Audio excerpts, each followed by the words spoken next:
بزرگ علماء علامہ حافظ کفایت حسین مرحوم، وہ آخر وقت تک ان کے پاس سوائے مکان کے جو ان کو کلیم میں ملا تھا، چونکہ مہاجر تھے، شکارپور سے آئے تھے، اس کے علاوہ ان کی کوئی پراپرٹی، دو رکشے تھے، اس کے علاوہ ان کی کوئی پراپرٹی نہیں تھی۔ لذا جب وہ بعد میں مریض ہو گئے تو کوئی پوچھتا ہی نہیں تھا ان کو، کوئی تذکرے نہیں کرتا تھا۔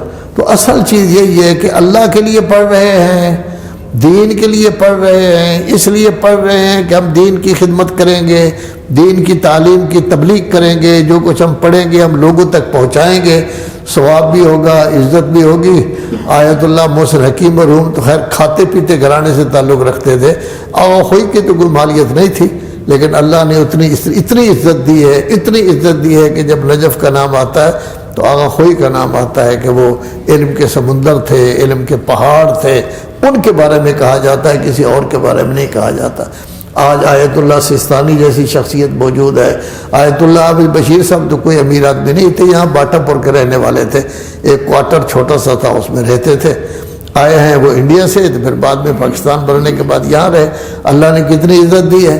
رف سجانی جاتا ہے تو ان کی ملاقات کے لیے جاتا ہے، خاتمی جاتا ہے ان کی ملاقات کے لیے، رئیسی جاتا ہے صدر ان کی ملاقات کے لیے، پوپ آیا تھا آغا سستانی کی ملاقات کے لیے، بہت بڑا آدمی ہوتا ہے، روم میں اس کا مرکز ہے، وہ ان کی ملاقات کے لیے آیا تھا، اور وہ اپنے لیے اعزاز سمجھ رہا تھا کہ آیت اللہ سستانی کے ساتھ میں نے ملاقات کی۔ کیوں؟ جو کام کیا ہے اللہ کے لیے کیا۔ آپ بھی جائیں تو آپ کو یہی کام کریں گے کہ اللہ کے لیے کام کریں۔ ایک پروفیسر صاحب گئے تھے چند دن پہلے، وہ بتا رہے ہیں کہ جب میں گیا ہے تو انہوں نے یہی فرمایا، پروفیسروں کو سمجھاؤ کہ جب آپ وہ تربیت کریں بچوں کی تو اللہ کے لیے کریں، توجہ اللہ کی طرف ہونی چاہیے، جب بھی کام کریں اللہ کے لیے کریں، بچوں کی تربیت اس طرح کریں کہ وہ خوش اخلاق بن جائے، علم بھی ان میں پیدا ہو جائے۔ کبھی ایسا غلط تصور جو ہے ان کے دلوں میں نہیں، جو پروفیسروں کے لیے ہوتا ہے وہی اس کو بتاتے رہے۔ تو در حقیقت یہ کیا ہے؟ یہ ہے دین۔ یعنی اپنے گھر سے آئے ہیں، کوئی مالیت نہیں تھی، وہ سیستان بلوچستان سے آئے تھے، یہ لاہور سے گئے ہیں تو کوئی مالیت نہیں تھی۔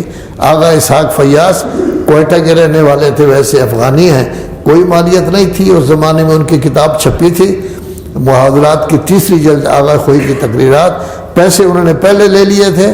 ہر ہفتے کے دن وہ ہمیں آ کے 8 صفحے دے دیتے تھے کہ بعد میں خود جلد کرا لینا، کہتے تھے پیسے ہی نہیں ہیں۔ اب جب ان کے ساتھ تذکرہ ہوتا ہے تو مسکراتے ہیں، کہتے پیسے ہی نہیں تھے۔ تو اس طرح میں نے کتاب کو چھپوایا ہے، لیکن آج ان کی کتنی عزت ہے، اس لیے کہ وہ اللہ کے لیے کام کر رہے ہیں۔ آپ بھی اللہ کے لیے کام کریں گے، اللہ کے لیے پڑھیں گے، اس لیے پڑھیں گے کہ اللہ کے رسول نے فرمایا ہے، اس لیے پڑھیں گے کہ یہ سنت ہے حضرت امام جعفر صادق علیہ السلام کی، اس لیے پڑھیں گے کہ وہ پڑھاتے بھی تھے اور لوگوں کو مبلغ بناتے تھے، تو ظاہر ہے کہ آپ کا درجہ بھی بڑا ہوگا۔ اللہ ہر چیز کے رزق کا ضامن ہے، حتیٰ سیاہ رنگ کی چیمٹی جو سیاہ پتھر پر بیٹھی ہوئی ہو، ہماری نظروں سے اوجھل ہو جائے، ہم اس کو دیکھ ہی نہ سکیں، اس کو بھی اللہ تبارک و تعالیٰ رزق دیتا ہے۔ تو اس میں سب سے بڑی چیز یہ ہے کہ انسان کے اندر جو ہے وہ حب دنیا اتنی ہونی چاہیے کہ اس کا گزر ہو سکے۔ لیکن یہ دنیا زندگی گزارنے کے لیے ہے، دنیا زندگی کا مقصد نہیں، زندگی کا مقصد اللہ ہے، اہل بیت ہیں، رسالت مآب صلی اللہ علیہ وآلہ وسلم ہے۔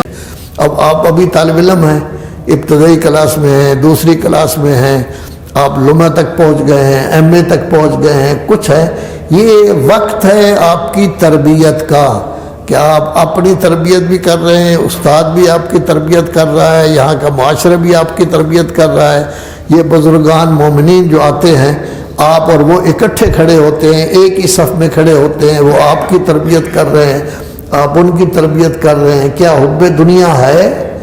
کیا حب دنیا کی وجہ سے ہم کسی نہ کسی حکم میں تبدیلی تھوڑی سی کر دیتے ہیں تو سیدھے دوسری طرف چلے جائیں گے، پھر دائیں طرف جو ہے وہ ہم نہیں جائیں گے۔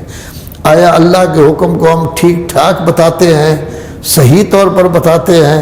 اگر صحیح طور پر بتاتے ہیں تو پھر ہماری ویلیو ہوگی۔ کیا ہمارے دل میں یہ ہے کہ ہم مجلس پڑھنے گئے ہیں، اتنی فیس ہمیں ملے گی؟ اگر دل میں یہ چیز لے کر ہم پڑھیں گے تو پھر ثواب تو نہیں ہوگا۔ ثواب تب ہوتا ہے جب اللہ اور رسول کے لیے کام کو کرو۔ پھر ویسے اگر کوئی دے دے تو ٹھیک ہے، ائمہ اہل بیت دے دیا کرتے تھے، لیکن پہلے سے ذہن میں ہو کہ آج کل پیسے نہیں ہیں، مجلس پڑھیں گے تو پیسے آ جائیں گے، تو ایسی صورت